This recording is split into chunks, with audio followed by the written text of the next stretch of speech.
Good afternoon and welcome to the Keepers of the Flame. My name is Margaret Locklear, also known as the Black Butterfly, and we would like to welcome you to our circle. This Keepers of the Flame show is about storytellers, and so we're putting it out there that we're looking for all ethnicities to come and share your stories with us, because every culture has a storyteller and we'd like you to share your stories. There are various ways of telling a story. There are storytellers who sing their stories. Some tell it in prose, some tell it in poetry, some tell it through music. So whichever way you would like to share your story with us, be in touch with us. My first guest today is the infamous John Kinderman Taylor, the griot of all griots in my lifetime. And we'll be right back right after this.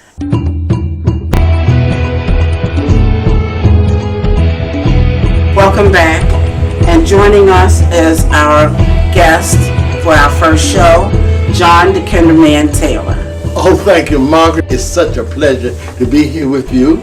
So how long have you been a griot? Oh, I say storytelling all my life because I used to love to listen to stories and then tell someone else about the stories I heard. And I was always excited in elementary school when the librarians would come in there and tell a story. And I was just mesmerized by librarians telling stories. And I just, from then on, loved listening and then telling stories. It was so much fun. Absolutely. So when did you come up with the concept of Kinderman?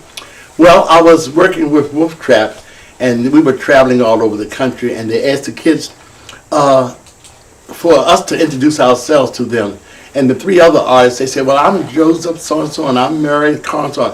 And I thought, kids don't remember names. So I said, when they got to me, I said, I'm Kinderman. And everybody looked.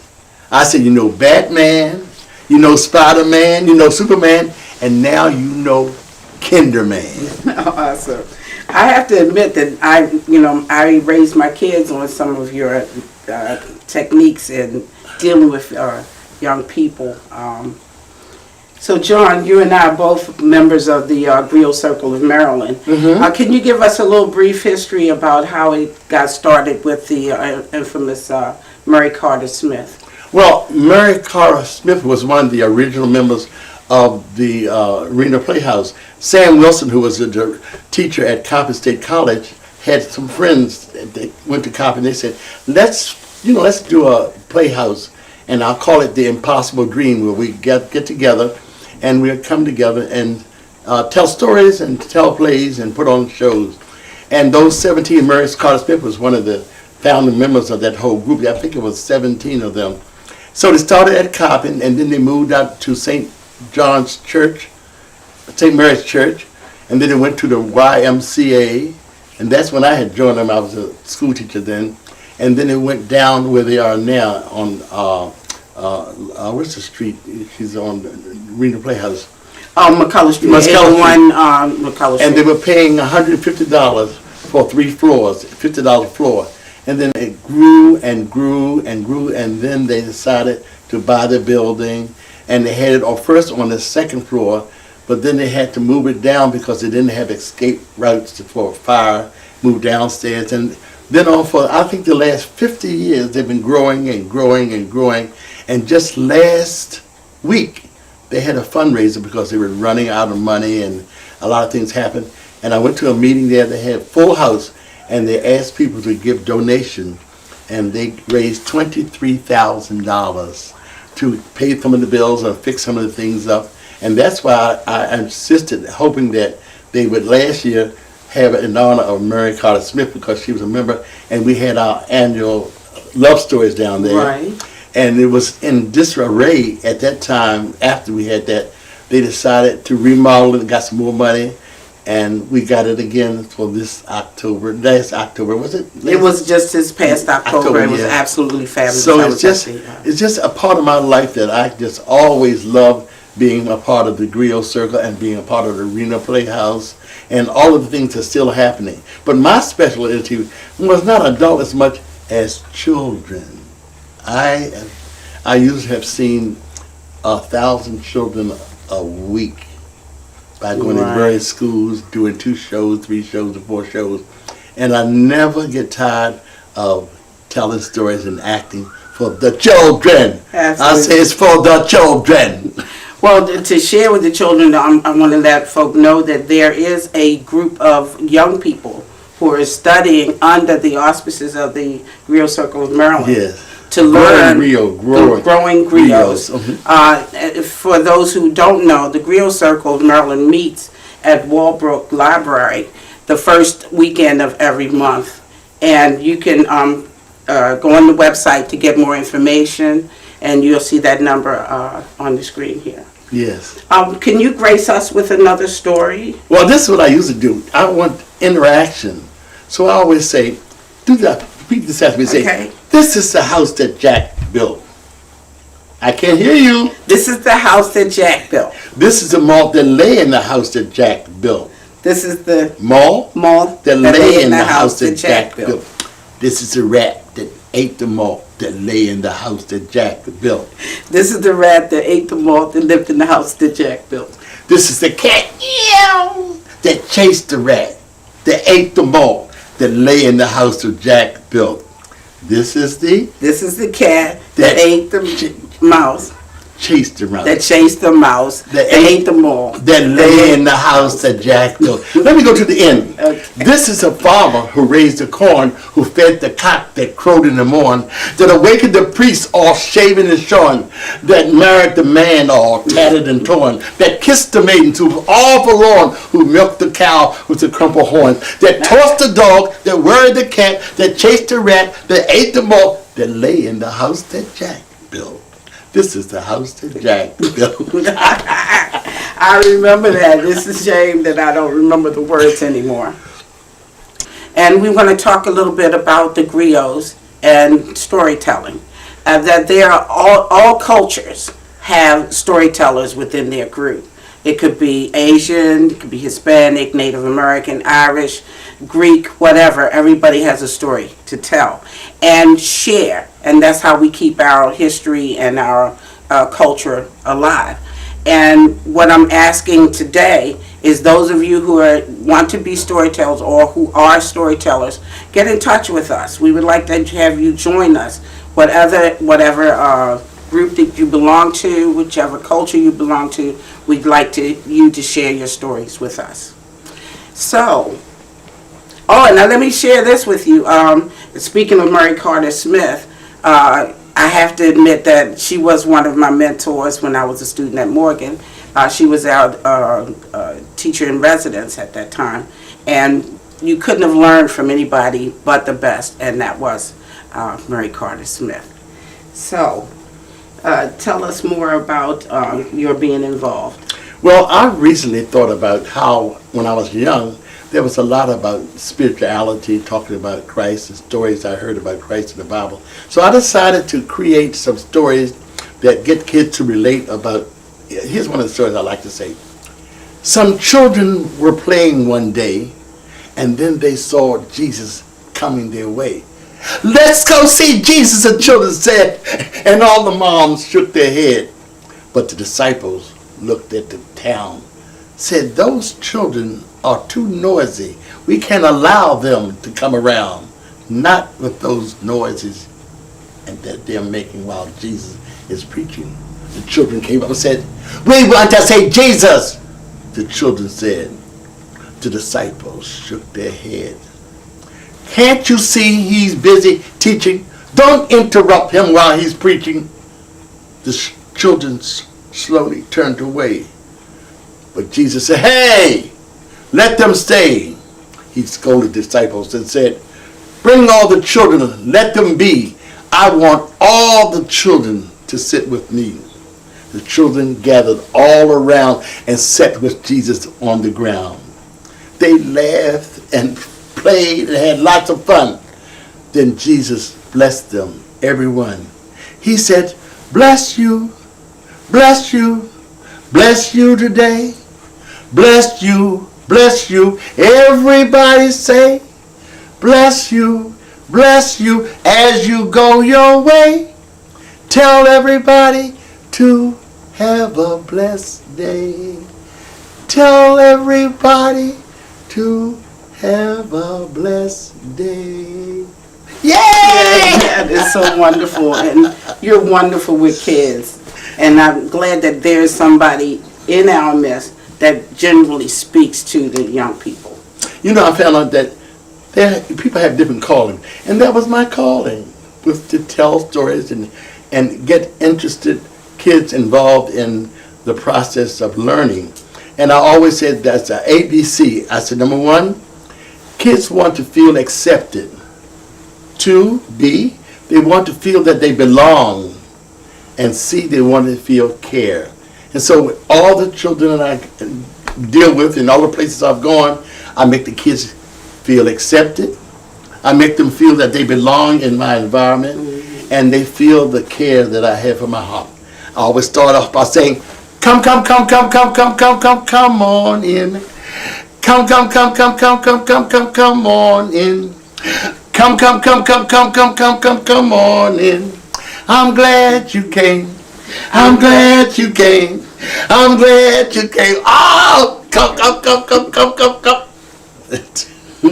I gotta stop. That was absolutely wonderful.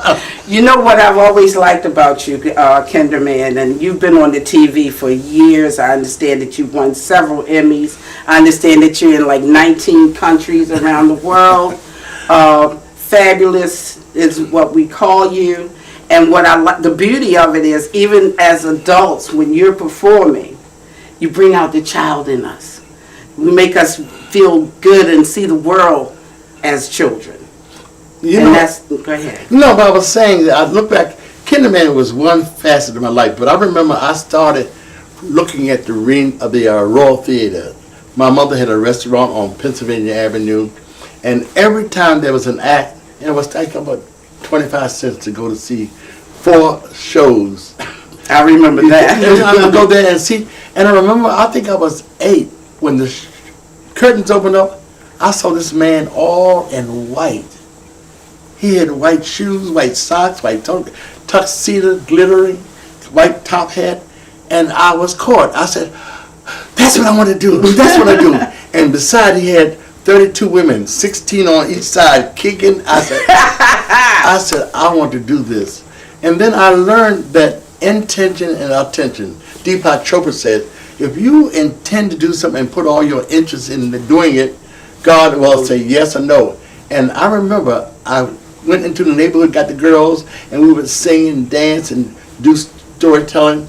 But I saw all of the people from 1940s to up to where they closed the Royal Theater, and that was in my mind. And so first, I went to Morgan. My brother made me my schedule out, all science, all math, all college algebra. I failed physics, chemistry, the only thing I passed was physical education, because the movement. They sent a letter to my parents saying, your son will be dropped from the campus if he doesn't have a 2-point average. I had 0.9. Through the grace of God, I got through Morgan, and they told me, John Taylor, I was an art major. You will never get a job as an artist because you can't draw, paint, sculpt. Yeah. I was the first one to get one because my father's name was John Taylor, and it was in the phone book. And all the other artists who had graduated from Morgan were out of town. Principal called me from Catonsville and said, are you art major? I said, yeah. Your name is John Taylor? Yeah. Come and get a job. I was the first artist to get a job. I never wanted to teach. I wanted to act entertainment. They gave me a cart. I drove around first grade, second grade, third grade as an art teacher. Got transferred to Catonsville Middle School. And then all of a sudden, Anne Arundel County called because they needed 10% black down there. I got a job there, and I never wanted to teach. But in the summertime, you didn't get paid. So in the summertime, I taught dance, because I could look at a dance, and I could do dance of waltz, foxtrot. Disco came out, and guess who caught disco? John Taylor. And guess who lived in my neighborhood? Oprah Winfrey. Oh, okay. I taught Oprah how to do the hustle. I taught a lot of the characters at Channel 2 and Channel 3. Everybody wanted to learn the hustle. Bob Kirk. Fred Astaire Studios saw me. They said, this man is magic.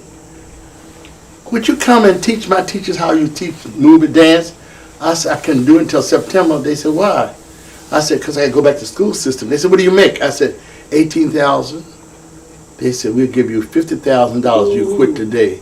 I quit. I ran down the Board of Education, resigned, built this house in Columbia. Oh, it was incredible. Fireplaces, jacuzzi and everything. 2 years later, disco died. Didn't have a job. I don't know what happened. I said, Lord, I know I got to do something else. I heard the word aerobics. I looked at the aerobic centers. I changed my name to the aerobic instructor, International Movement Aerobics. Taught that. Came out of that. I was having 12 classes a day, starting in the morning at, it was early. At 6 o'clock, the post office people came in. Then I taught 7, and 9, and 10, and 2, and 4, trying to make this money to save my house. Finally, Wolf Trap called me in and said, can you work with little children, preschoolers, Head Start? I said, if they're alive, I can make them teach them. Wrote a program. They loved it. They started sending it around the country. I said to myself, I want to go all the states except Alaska. As I sit here today, I've been to every state except Alaska. Amen. Then I saw Mr. Rogers. I said, he's not doing anything that I can't do. He can't dance. I started dancing. I said, I want a TV show. Next thing, I had a TV show. Wow. And then from then, I said, what's an Emmy? They said, for best show. First year, got 1 Emmy. Second year, I got another Emmy. Third year, I got 3 Emmys. And then it's just been history. Just enjoying myself with children. And you know what? I think I'll be dancing on stage and drop dead. I never want to stop working. That's a wonderful way to go. So, is there anything else that you would like to share with us before we go? Recently, I thought of this idea of seeing something, saying something, see it, say it, sound, or sign, or sing. And I thought about teaching sign language, like teaching this is an A, this is a B, and kids are learning C, this is D, E, and so forth. And I feel happy, I feel sad, I feel scared, I feel hungry, kids learn that. But then I thought about this. I'm going to teach them a song using sign language. See if you recognize this. A, B, C, D, E, F, G, H, I, J, K, L, M, N, O, P, Q, R, S, T, U, V, W, X, Y, and Z. Oh, how beautiful. What is it? How wonderful that was. That was amazing. Great. Yes, you are the badge. Awesome. So, thank you for joining us today. Oh. It has been a pleasure being in your presence again.